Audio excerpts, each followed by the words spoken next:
आज का प्रातः क्लास है 31/8/1965। दिन मंगलवार।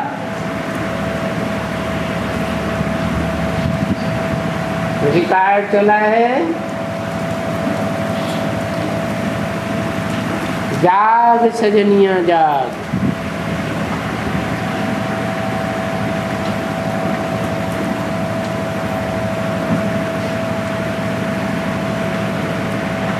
कवि लोग जो भी कविता करते हैं भाव विभोर होकर के कविता करते हैं।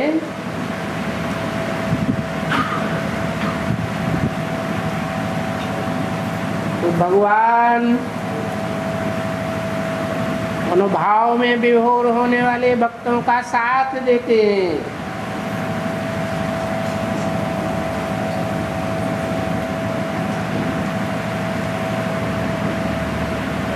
ये बताने के लिए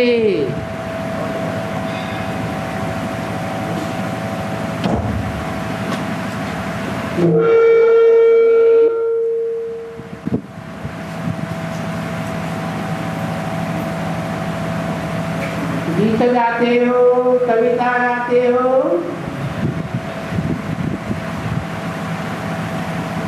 उन सब बातों का कनेक्शन मुझे बीज परम पिता परमात्मा से है।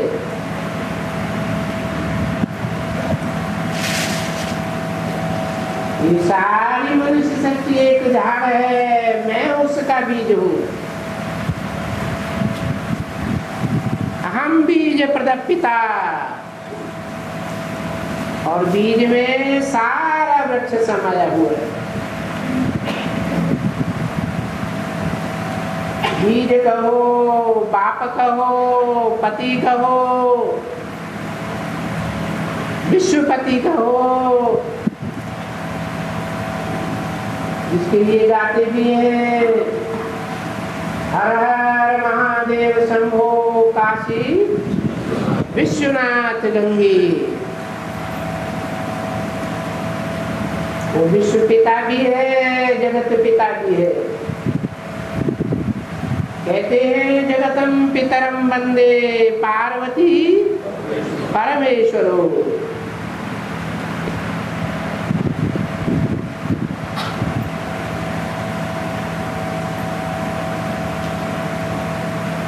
वो बृहस्पति है जगत गुरु, पतियों का पति है। कवि की आवाज में आवाज निकलती है, जाग सजनिया जाग। क्यों जाग? क्योंकि अब ये पुराने दुखदायी सृष्टि कलयुगी खत्म होने वाली है और नई सतयुगी रूपी सवेरा आने वाला है।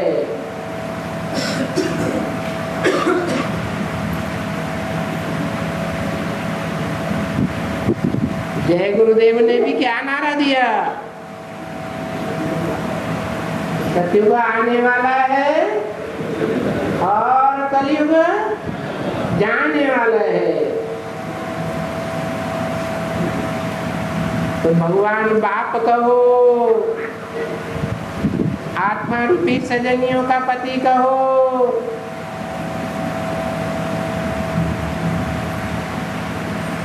क्योंकि ये जितनी भी आत्माएं हैं परम पिता परमात्मा के बच्चे भी हैं। उन सबके सहयोग से ये सारी दुनिया पलटनी है।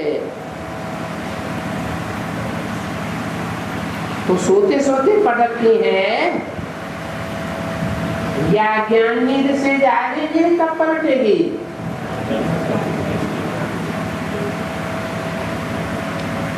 अभी गीत तो बहुत सुनते हैं, इस गीत का अर्थ भी बहुत सहज है। ठीक है ना? जबकि इसका अर्थ बुद्धि में बैठ जाए, क्योंकि ये है षष्ठी चक्र के लिए। षष्ठी का चक्र है ना, 4 सीम का चक्र है, सतयुग, त्रेता, द्वापर, कलयुग। और कलयुग है अज्ञान नींद का युग, घोर अंधकार फैलता है सारी सृष्टि के मनुष्य को बुद्धि में।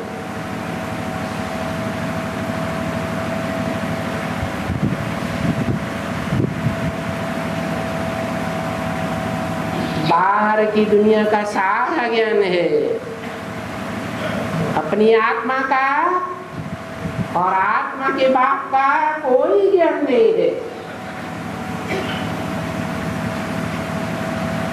कहते हैं प्रकृति के बीच में चमकता है जब सितारा, यादगार में माताएं बिंदी भी लगाती हैं।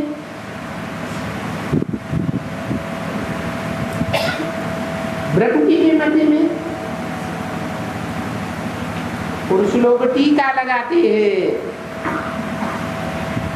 परंतु जानते नहीं है ये आत्मिक स्मृति में टिकने की निशानी है। आत्मिक स्मृति में टिकेंगे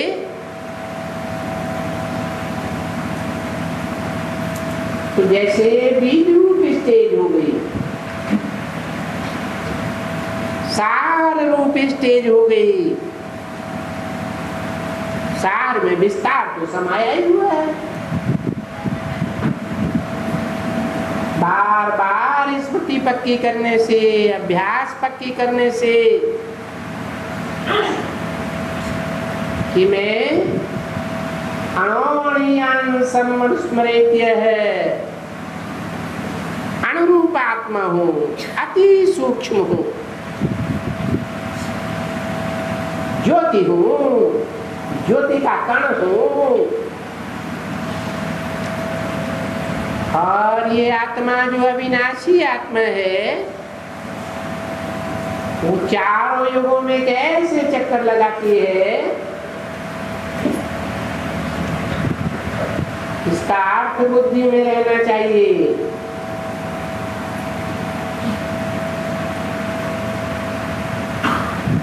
इन बातों को कोई जबान से क्यों नहीं समझा सकते हैं? समझा सकते हैं कि आत्माएं जब कलयुग के अंत में घोर अज्ञान नींद में सो जाती है, बाहर की दुनिया का सारा ज्ञान करेंगे, भौतिक ज्ञान, अपने अंदर का कोई भी ज्ञान नहीं। कहते तो हैं कि हम सब एक्टर हैं इस सृष्टि रूपी रंगमंच के, परंतु बात बतलाते हैं वो एक्टर कैसा जो अपने एक्ट को ही भूल जाए। 84 जन्मों में 84 के चक्र में क्या क्या पार्ट बजाया, जानना तो चाहिए ना।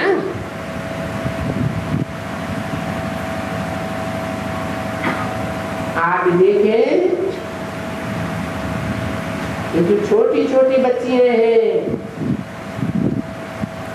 उनसे पूछते हैं तुम इनका अर्थ समझाओ, समझा सकती हो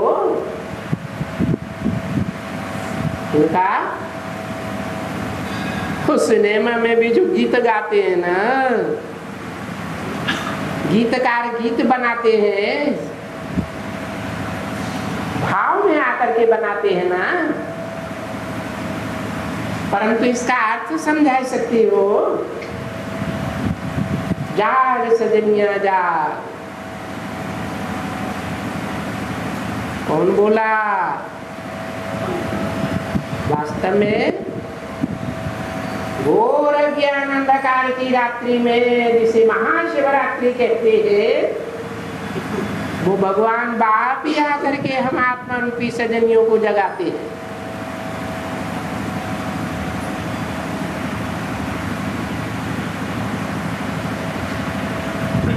इसलिए बोला बच्ची यहाँ आओ, समझाना शुरू करो। देखे तो बाबा भी समझाते रहेंगे कि तुम बच्चों को इनका अर्थ कैसे बुद्धि में रखना है और समझाना है, क्योंकि बहुत सहज से सहज है ये भी।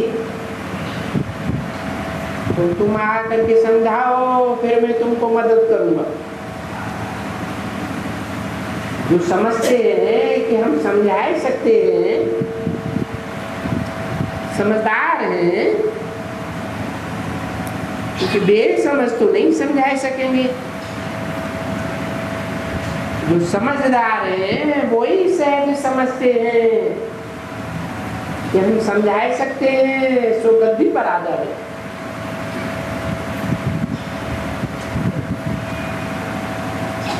ये मुट्ठी नहीं जानती, उबासी ले रही है।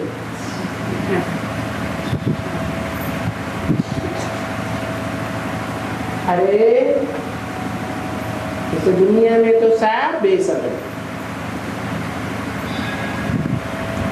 जो रात को बाबा ने बात निकाली कि कैसे समझना है और कैसे समझाना है,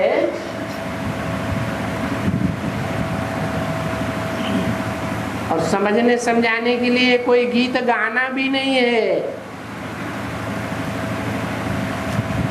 गीत बजाना भी नहीं है, क्योंकि इन गीतों में समझ ही है ड्रामा की। सृष्टि चक्र रूपी ड्रामा है ना, इसमें जो 500-700 करोड़ मनुष्य पार्टधारी है, वो कैसे कैसे किसी किसी युग में पार्ट बजाते हैं, वो सारा बता दो। बाबा के पास आकर के थोड़ा ही समझे तो मैं भी उनको मदद करूंगा, और जो बेसमझ हैं, जो समझा नहीं सकते हैं, वो भी समझ जाएगी। इस बच्ची को हिम्मत तो है ना, वो जंगली तोता तो नहीं है ना, तोता नहीं बनना है। नहीं तो ये बाप के दिल से असर नहीं पड़ेगा, असर उठ जाएगा।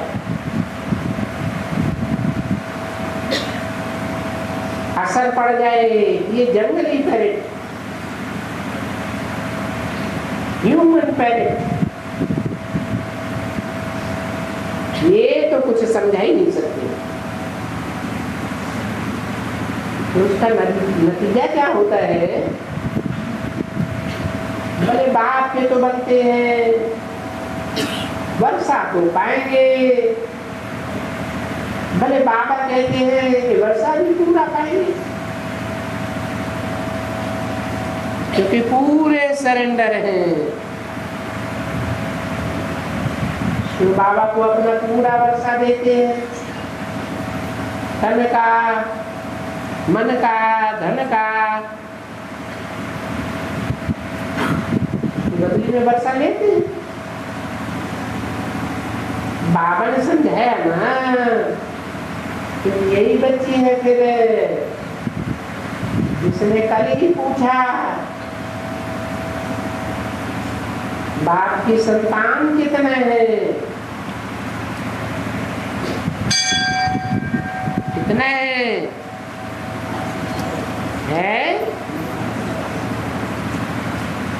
तो जवाब दिया, बोला 8।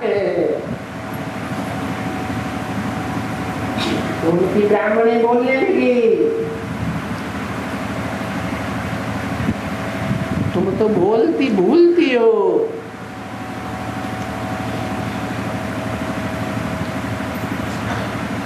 आठ नहीं 7। तो उस बच्ची ने बोला नहीं 8। अभी मैं तो समझ गया, वो बच्ची कहती है ये राइट है, ये राइट कहती है, वो मुझती है इनके बोलने से।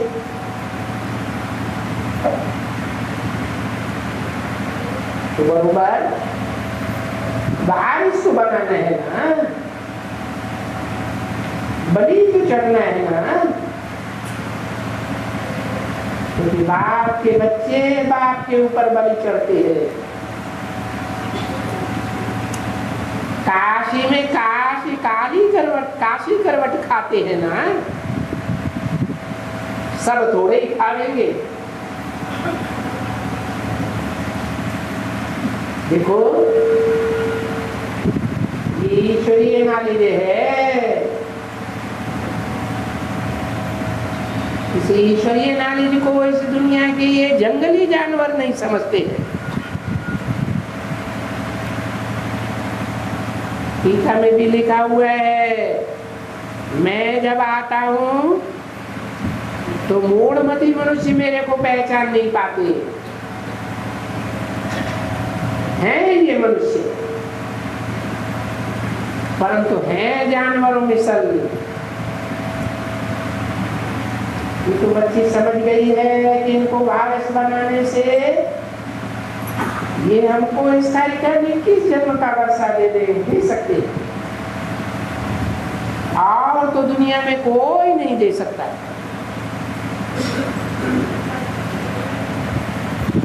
भगवान बाप ही दे सकता है। सुख का सागर है तो सुख की दुनिया का वर्षा देगा ना। द्वापर कलयुग ये तो दुख की दुनिया। द्वापर माना ही 2 पुर, 2 राज्य, 2 धर्म, 2 से 4, 4 से 8। तो मुड़फुटाऊ तो जरूर होती है। झगड़े की दुनिया है, उसमें दुख ही दुख है। तो बाप सुख का सागर है, ऐसी दुनिया स्थापन करते हैं जहां सुख ही सुख होगा। जैसे दिन में सूरज निकलता है तो क्या होता है, चारों ओर रोशनी ही रोशनी होती है, और रात में चारों ओर अंधकार ही अंधकार हो जाता है। तो सतयुग त्रेता 21 जन्म ये है भगवान की बनाई हुई देवताओं की दुनिया, जहां सब सुख में रहते हैं। ऐसा सुख भगवान के सिवाय और कोई दे ही नहीं सकता, कोई भी धर्म पिता नहीं दे सकता। न इब्राहिम, न बुद्ध, न क्राइस्ट, न गुरु नानक, कोई भी नहीं दे सकता। बाप याद है सदेवता सनातन धर्म स्थापन करते हैं। भले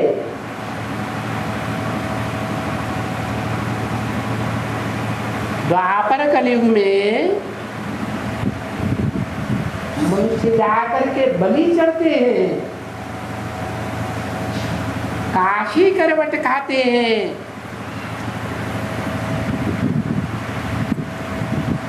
या शरण में जाकर पढ़ते हैं। जैसे अरविंद घोष आश्रम, एक आनंदपुर, यहाँ ऐसे ऐसे हैं जहाँ जाकर के बैठ जाते जाते हैं, वहां जा करके रहते हैं, सब कुछ ले जाकर रहते हैं, परंतु वहां रिटर्न में तो किसी को कुछ मिलता ही नहीं। क्या मिलता है? धूल भी नहीं मिलता, साइन भी नहीं। समझा ना?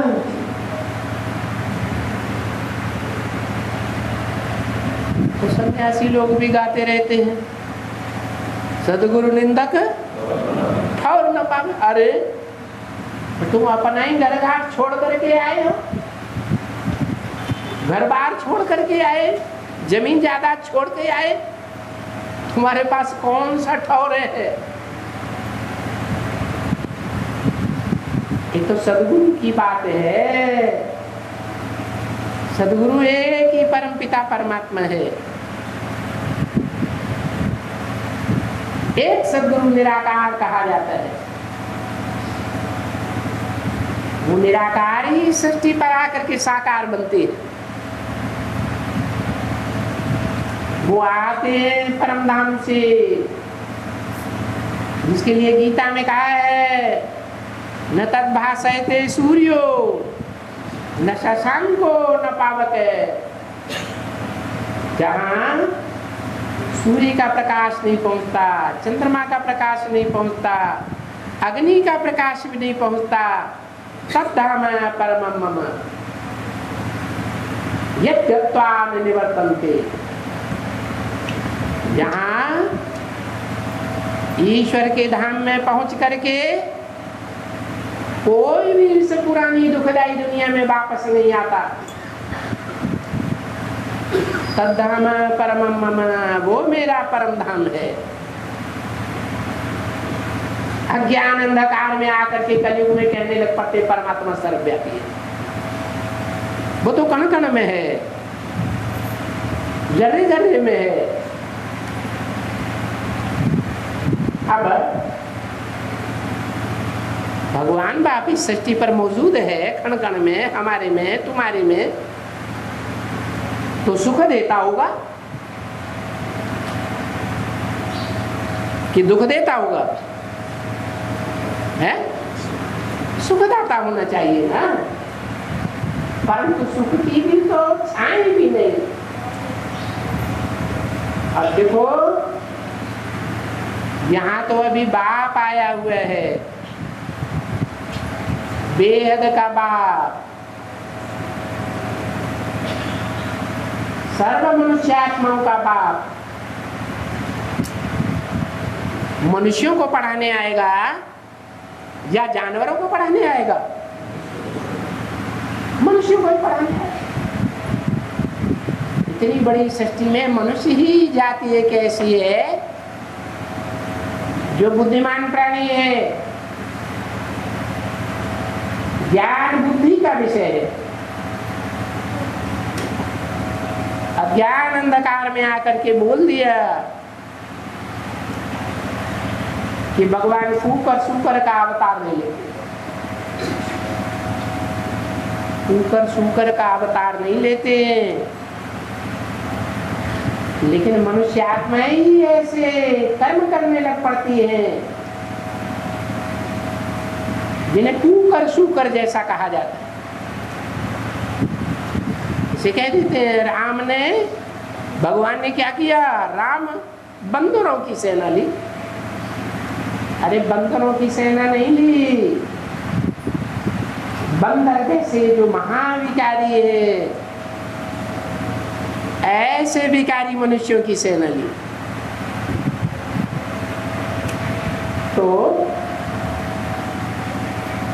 बाप जो यहाँ आए हैं वो समझाते हैं, इसलिए गाया जाता है तेरे ऊपर बलिया भी जाऊं बाहर जाऊं।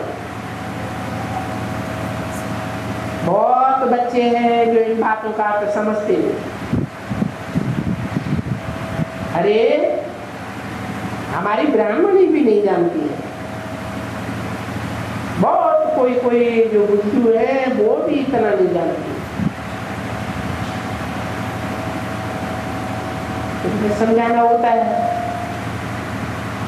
जैसे बाप बच्चे के ऊपर बलि चढ़ते हैं, अपनी सारी संपत्ति जीवन भर की कमाई में इसको सौंप देते हैं, बच्चों को सौंप देते हैं।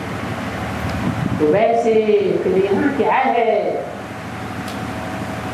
ये बाप बच्चों के ऊपर बलि चढ़ते हैं नंबरवार पुरुषार्थ अनुसार। क्योंकि यहाँ तो नई बात है, तो बाप वर्षा देते हैं, बेहद का बाप जरूर बेहद सुख का वर्षा देंगे। हिसाब ही ऐसा है, किसी जन्म में तुम बलि चढ़ो, फिर 21 जन्म के लिए बाप बलि चढ़ जाता है।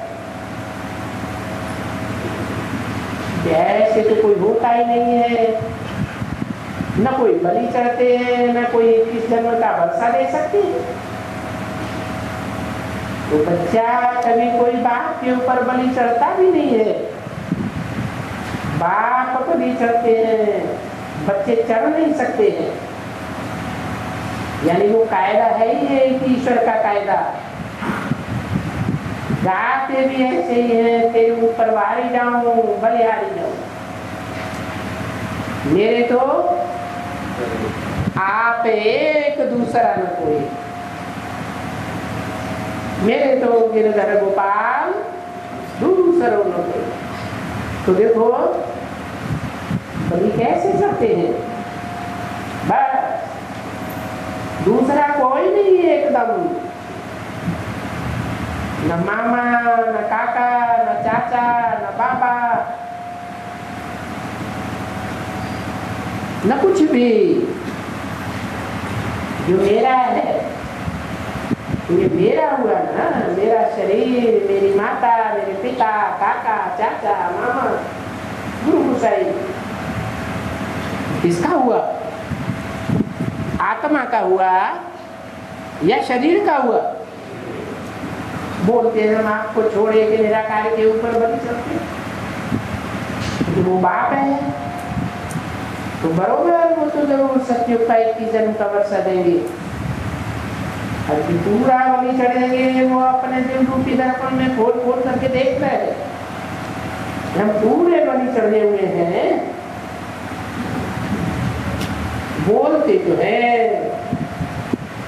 हम संपूर्ण समर्पण दें।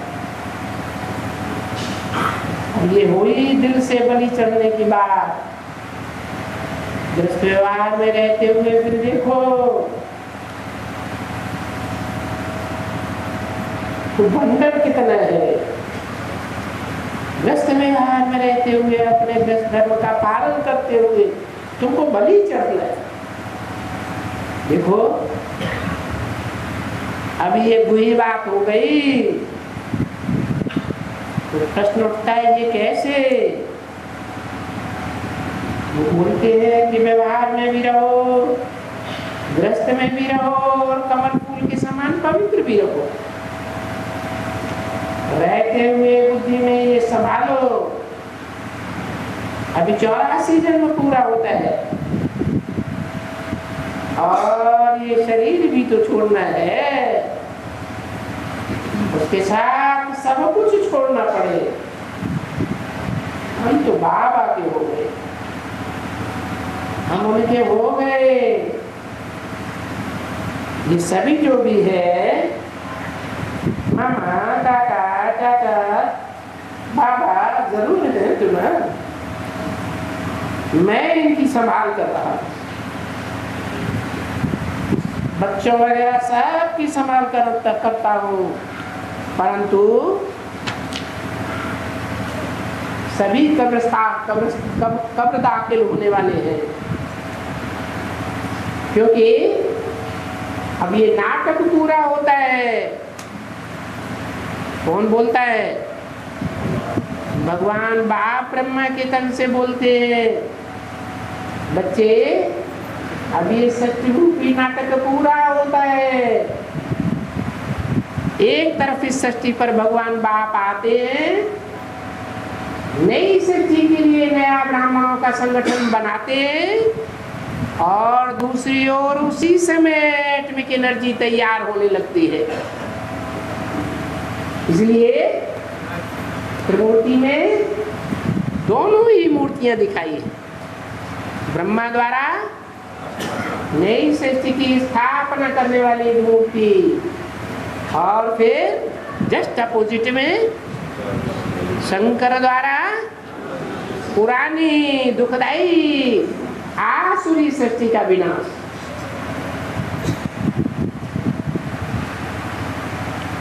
किसके साथ निशानी लगी हुई है विनाश की? है ब्रह्मा के साथ नहीं, शंकर के साथ ये विनाश की निशानी लगी हुई है। क्या? हर हर बम बम।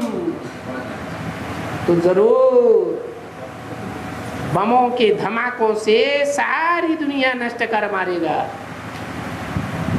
इसलिए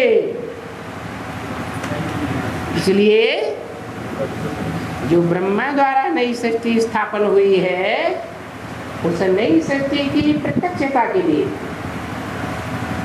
आसुरी सृष्टि का विनाश, धर्म संस्थापनार्थाय विनाशाय च दुष्कृताम्, सब पापी बन गए। 31, 8, 65 की वाणी का दूसरा दिन तो भी नाटक पूरा होता है। हम तो जाएंगे बाबा के पास। कहाँ जाएंगे?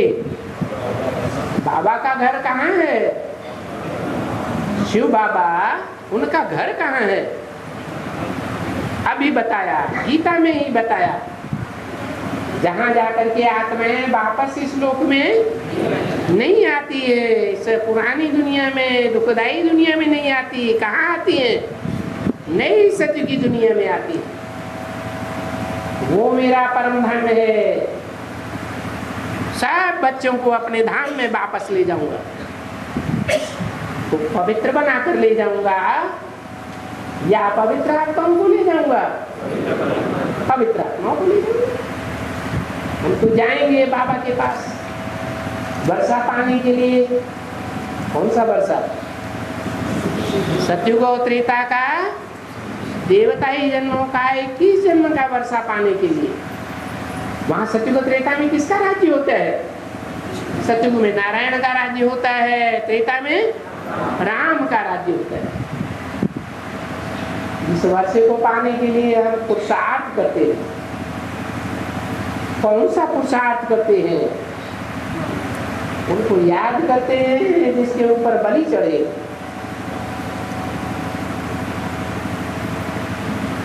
और जो बलि चढ़े हैं, जिसका एवज हमको मिलना है सतयुग का, वो हमको याद रखना। तो साफ कह देते हैं कि अंतिम जन्म गृहस्थ विवाह में रहना है, परंतु वहां रहते हुए तुम बलि चढ़ो कि बाबा सब कुछ आपने ही हमको दिया हुआ है। तो सब कुछ आपका है। तो जैसे बाप ने सब कुछ दिया हुआ है और वो संभाल रहे हैं ट्रस्टी होकर के, परंतु वो सच्ची बात तो नहीं है ना। कहने मात्र है हम ट्रस्टी हैं। जो अगर कोई ले लेवे या अनायास ही दिवाला निकल जाए, या बच्चा मरे या रोने लग पड़ते हैं। क्यों? जब ट्रस्टी है तो रोने क्यों लग पड़े? यहाँ कभी भी किसी का गृहस्थी वगैरह में कोई भी मरे तो तुम बच्चों को रोना नहीं है, क्योंकि वो तो धन धन धाम स्वर्ग परिवार सब कुछ बाप को दे दिया। तो वो पराई चीज हो गई। जिसकी थी उनको दे दिया, फिर रोने की क्या दरकार? रोया तो खोया। यानी फेल हो गया तो फिर दे दिया, फिर याद आ गया।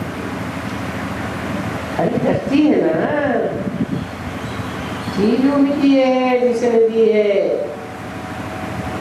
उनको ही दे दिया। हम उनके डायरेक्शन के अनुसार अपने व्यवहार को पवित्र रहते हुए संभाल ले। वो भी अकट होती है तो हम श्रीमत लेते हैं, पूछते हैं। क्या लेते हैं? श्रीमत लेते हैं। श्रीमत का क्या ग्रहण है? कोई यादगार है श्रीमत की? नहीं, श्रीमद् भगवद गीता यादगार है। दुनिया का ज्ञान का सर्वोच्च ग्रंथ। सुनाई किसने? भगवान बाप ने सुनाई। सिर्फ गलती इतनी की है कि बाप के बदले बच्चे का नाम डाल दिया। कृष्ण बच्चे का नाम डाल दिया।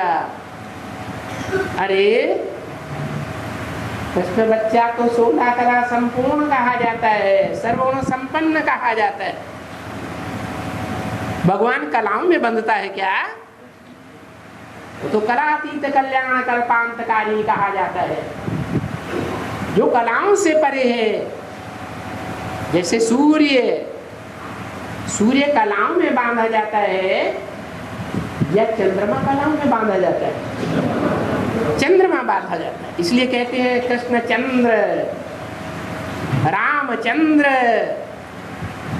ये देवताओं की आत्माएं हैं जो कलाओं में बांधी जाती है। भगवान को कलाओं में नहीं बांधा जा सकता। भगवान तो 16 कला संपूर्ण बनाने वाला है। नर को क्या बनाता है? नारायण बनाता है।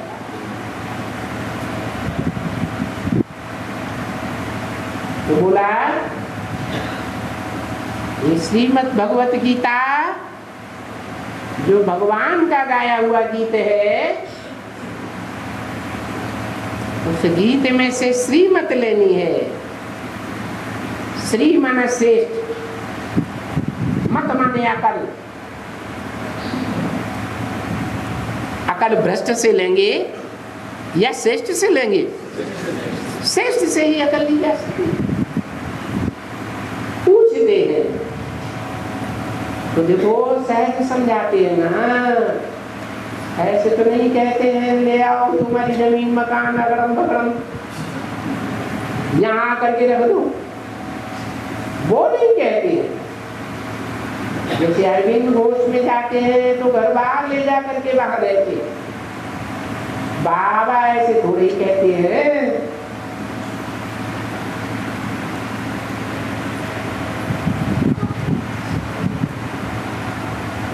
बाबा तो कहते हैं तुम अपना संभालो, ट्रस्टी बनकर के संभालो।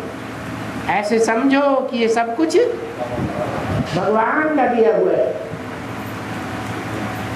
कोई अटक होती है तो श्रीमत लेती रहो। तो देखो सब कुछ छोड़ छाड़ अगर देवे तो वो भी तो एक प्रकार का सन्यास हुआ ना। यहां से उठ करके वहां जाकर के बैठ गए। तुमको वो सन्यास नहीं करना है, तुमको तो इस दुनिया से ही नई दुनिया में जाना है। क्या कहा है?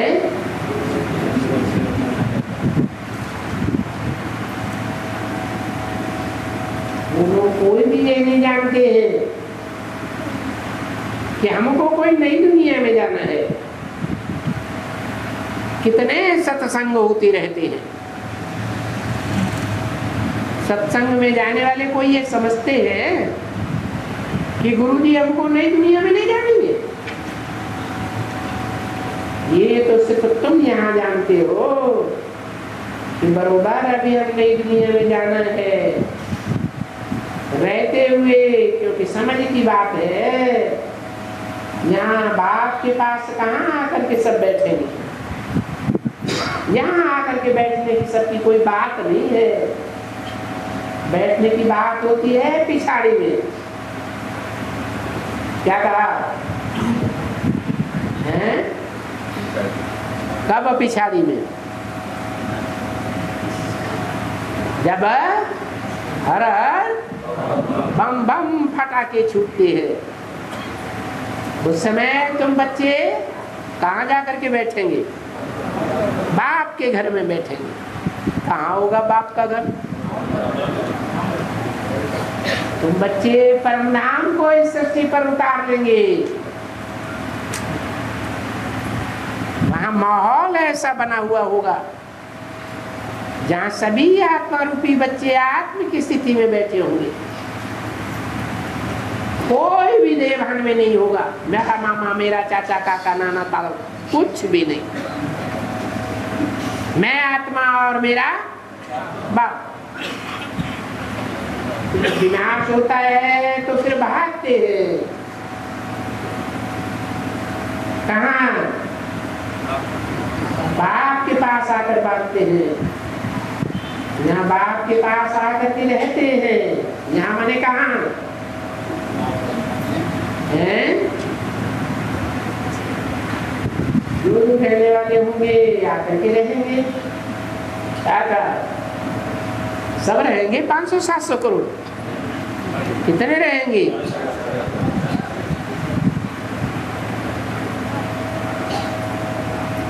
तो पिछाड़ी में यहाँ आकर के रहते हैं सेफ्टी के लिए। क्या कहा? क्या दुनिया में और कहीं सेफ्टी नहीं होगी? बाप के पास ही सेफ्टी होगी। तब तो मुसलमान लोग भी कहते हैं कि कयामत के समय में भगवान के बंदे बड़े आराम से रहेंगे। तो भगवान के पास रहेंगे तो आराम से तो रहेंगे। तो वहां दुनिया में तो मारा मारी, पता नहीं क्या क्या हो जाता है। तो जब समय आएगा झट दिखाई पड़ेगा ये सब के मौत का समय आ गया। और तुम बच्चों को ही मालूम है कि ये विनाश होने वाला है। दूसरे बच्चों को तो मालूम भी नहीं है ये दुनिया का पूरा पूरा विनाश होने वाला है। कुछ भी नहीं बचेगा पुरानी दुनिया का। तो समझो लड़ाई फिर लगेगी तो भी वो अपना हाय हाय करते रहेंगे, भागते रहेंगे इधर से उधर। उन बच्चों को तो मालूम है कि वो समय आ गया। कौन सा समय? दुनिया के विनाश का समय आ गया। उनके कुछ पहले ही तुम यहाँ भाग आएंगे।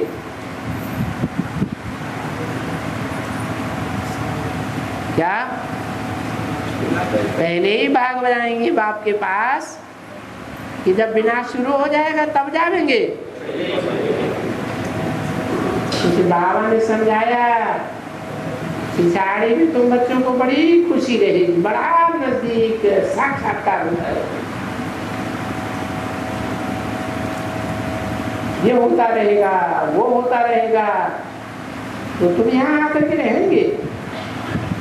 शुरुआत की बात और ये पिछाड़ी में भी होती रहती है, जो आज में तो अंत में। कहते हैं ना, जो तुमने देखा सो हमने नहीं देखा, जो वो देखा वो नयों ने नहीं देखा। तो जो बागलती हो गई, वो जो नयों ने देखा सो भागवती वालों ने नहीं देखा। तो होगा ना। तो ये ज्ञान की बात है समझने की। बाबा भी समझते हैं कि ये अर्थ तो बड़ा सहज, बिल्कुल ही से। तो बच्ची को कहते हैं कि गीत बजाती रहो और ये ईश्वरीय ज्ञान के अर्थ भी समझाती रहो। किसी कहे तो भले सारे गीत का अर्थ कर सको, जैसे एक लाइन निकलती है फिर बाबा उसका अर्थ करने लग पड़ते, क्योंकि अर्थ करने में कोई लज्जा तो नहीं करनी चाहिए। वो जो सन्यासी लोग हैं जब अपने फॉलोअर्स को बैठ करके शास्त्रों की वाणी चलाते हैं तो मुख से चलाते हैं, क्योंकि याद तो करते हैं, पढ़ते तो है ही, वेद में ये लिखा हुआ है, फलाने शास्त्र में ये लिखा हुआ है। भाषण करते समय वो कोई गीता नहीं पढ़ते हैं, कुछ भी नहीं पढ़ते हैं। जैसे देखो वहां चिन्मयानंद जी आते हैं तो कोई गीता लेकर के नहीं बैठते हैं, उनको तो याद रहता है कि फलाने अध्याय का आज हम भाषण करेंगे या फलाने श्लोक का हम ये व्याख्या करते हैं। तो कोई शास्त्र हाथ में नहीं लेते हैं, तो तुमको यहाँ और ही सहज है, तो तुमको तो शास्त्र याद पड़ते हैं, तुमको तो बाप याद पड़ता है कि बाप ने हमको ये समझाया, शिव बाबा की, क्योंकि ये तो तुम लोग समझ गए हो कि हम शिववंशी हैं। क्या कहा है? संसार में खास करके भारत में 3 संप्रदाय बहुत प्रसिद्ध हो गए। कौन कौन? शैव समाजी, वैष्णव पंथी और ब्रह्म समाजी। तो तुम लोग तो समझ गए हो कि हम कौन से वंश के हैं। हम शिववंशी हैं, परमपिता परमात्मा शिव केवल ही तो सब है। ये क्या बात होगी?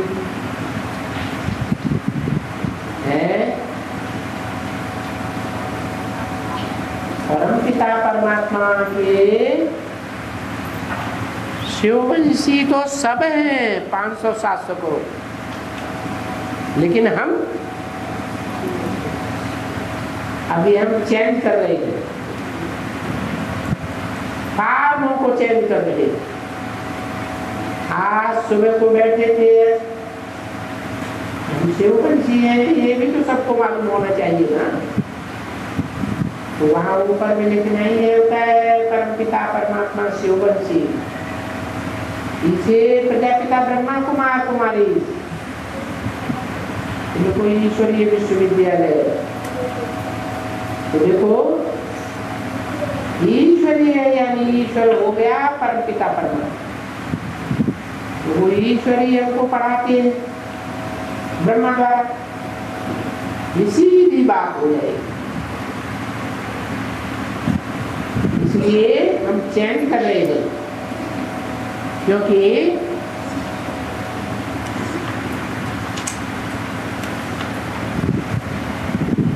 दिन प्रतिदिन जो कुछ अपना लेटर फॉर्म बनाते हैं उसको भी हम चेंज कर सकते हैं। 61-65 की वाणी का 3रा पेज। तो जानते हैं कि विश्व का मालिक है, जो करेक्शन होती जाएगी करते रहेंगे, क्योंकि नीचे भी जब हम लोग लिखते हैं ये है राजस्व अश्वमेध अविनाशी रुद्र ज्ञान यज्ञ। राजस्व का मतलब ही है राजयोग सीख करके क्योंकि राजाई दिलाने वाला राजस्व। अश्वमेध, अश्व माने ये जो मनरूपी घोड़ा है उसको स्वाहा करने वाले हैं, मनरूपी घोड़े को मार देने वाले हैं। अविनाशी। रुद्र ज्ञान यज्ञ का विनाश नहीं होता है। अरे सतयुग त्रेता में ये ज्ञान रहेगा, फिर क्यों कहा अविनाशी? इसलिए कहा भले ये ज्ञान नहीं रहेगा विस्तार में, परंतु आत्माएं जो है, देवात्माएं ज्ञान के सार स्वरूप में, ज्योतिबिंद रूप में अपन को आत्मा समझ करके बैठी होंगी। इसलिए ज्ञान का सार रहेगा तो अविनाशी हुआ या अविनाशी हुआ? अविनाशी।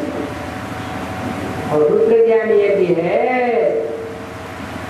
रुद्र कहा जाता है रौद्र रूप धारण करने वाले को, विकराल रूप धारण करने वाले को।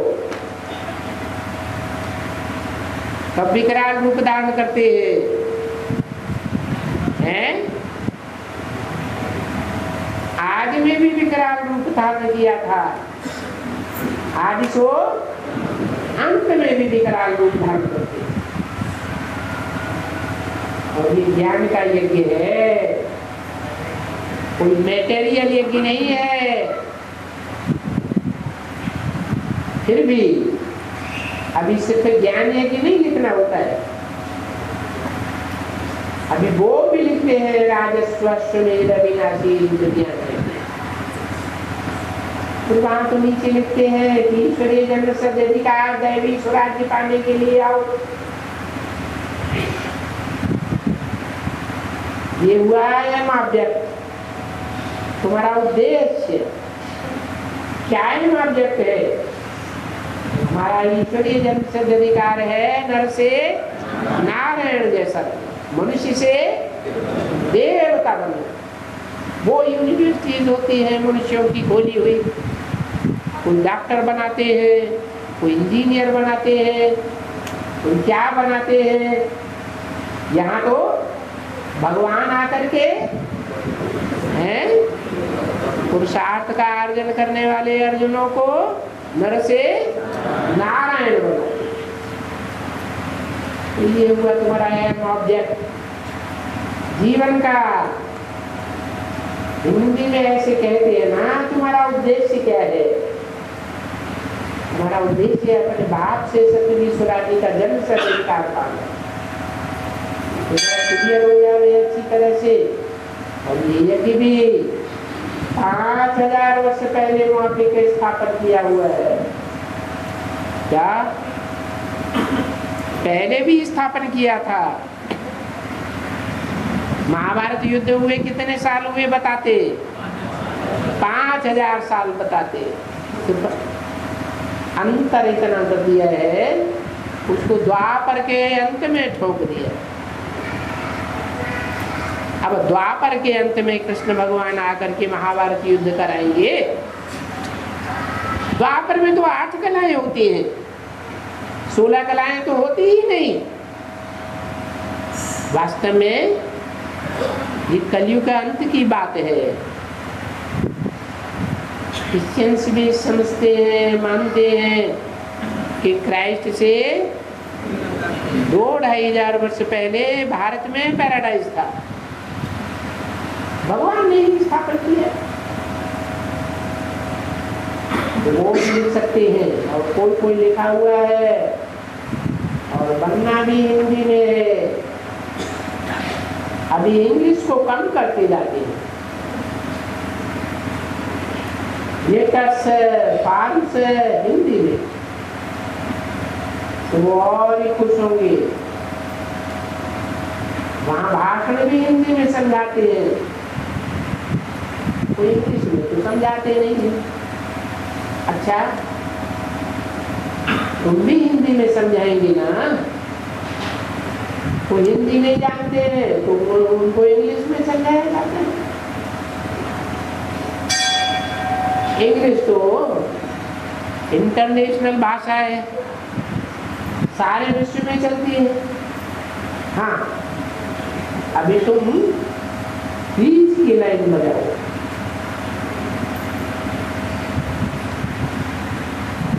गीत बजा, जाग सजनिया जाग नरुआ आया, गीत गई सब बात पुरानी। अरे ये क्या सारी बात बीत गई, पुरानी बात।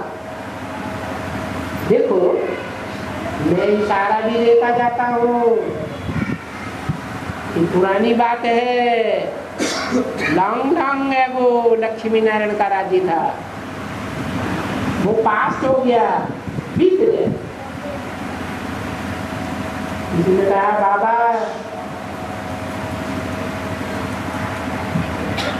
अगर हम सब आत्माओं से कहते हैं कि आत्माओं अब नवयुग आया है और नया सवेरे का युग आने वाला है और तुम घोर नहीं सो रहे, अभी जागो, अभी कलयुग तो खत्म ही होने वाला है और सतयुग आने वाला है, अब तुम जाग जाओ। पुरानी दुनिया ये अक्षर पूरा करते रहो, कलयुगी पुरानी दुनिया खत्म हो रही, सतयुगी नई दुनिया आ रही है। नहीं तो समझेंगे कि 5000 वर्ष पहले महाभारत युद्ध हुआ था, तो कब हुआ था? द्वापर के अंत में दिखाई देते। अरे वहां पूरी पुरानी दुनिया थोड़ी ही होती है, पुरानी दुनिया द्वापर में होती है या कलयुग में होती है? कलयुग में होती है। पूरे अक्षर लिखना चाहिए, कलयुगी पुरानी दुनिया खत्म हो रही है और सतयुगी नई दुनिया आ रही है। तो गीत में आया तो देखो कौन सी पुरानी दुनिया बीत गई। किसी ने कहा कलयुग में तुम राम राज्य में चलते थे, अरे राम राज्य नहीं, ये स्वदर्शन, ये सतयुगी सूर्यवंशी और फिर वो चंद्रवंशी, द्वापर में वैश्यवंशी और कलयुग में सब शूद्रवंशी। जैसे तुलसीदास ने भी 500 साल पहले लिख दिया, भय वर्ण शंकर सब है, क्या कोई ब्राह्मण नहीं रहा, कोई क्षत्रिय नहीं रहा, सब क्या हो गए? वर्ण शंकर हो, शूद्र हो। तो देखो ये बातें बताओ बच्चे, क्या बीत गया? किसी ने कहा कि जो सब संबंधी है और सारी दुनिया तो भूल जाओ और आत्मिक स्थिति में होकर के अपने शांति नाम सुखधाम को याद करो। अच्छा चलो, ये भी बहुत अच्छा बोला, चलो बैठो, याद में बैठो। ओ